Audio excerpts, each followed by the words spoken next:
Is correct. More than 1,600 new jobs are on the way to the region, and all of them at one company. Well, that same release suggests it's all thanks to the Recharge New York program, which until now has provided low-cost power to businesses that retain jobs, or promise to. Governor Cuomo said today, thanks to the program, thousands of jobs have been saved. Well, the program is now aiming to create jobs, and officials are already boasting some impressive results, some that didn't seem entirely realistic. It sure looks good on paper. The press release handed out at the governor's Red Room press conference on the third round of the Recharge New York program reads like this.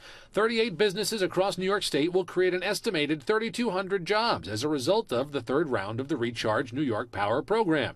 According to the release, GlobalFoundries makes up for more than half of those jobs, 1,655 to be exact. And that's a lot of jobs to create, especially for a company whose website currently reads over 1,000 employees already hired.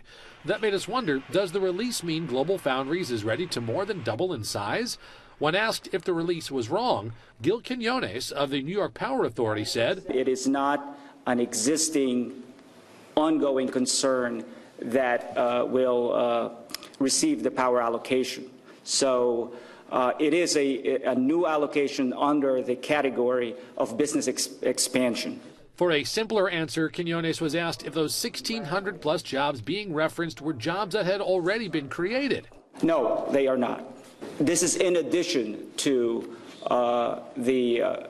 what is there already at this point.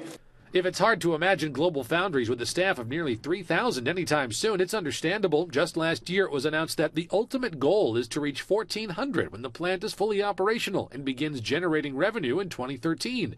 As Quinones was pressed further, he seemed less certain of when this score of new jobs might actually materialize.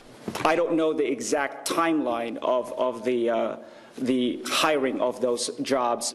After the press conference was over, I contacted the New York Power Authority, GlobalFoundries, and the governor's office. Late this afternoon, I received word an error had been made.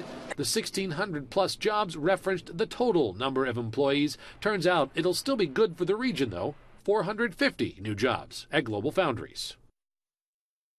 Now, any business participating in the Recharge New York program has up to 3 years to meet their hiring commitment, so it's likely those 450 jobs won't all arrive at once. Well, there's a new horse getting into the race to run New York's racetracks.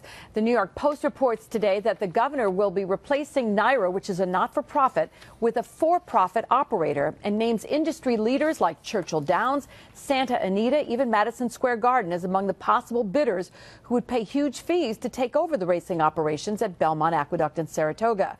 Andrew Cuomo was asked today if the article was accurate. He answered by saying he hadn't read it. The governor will sign legislation reconfiguring the board of directors this week. But when asked whether he thought an outside operator could do a better job with New York tracks, here's his answer.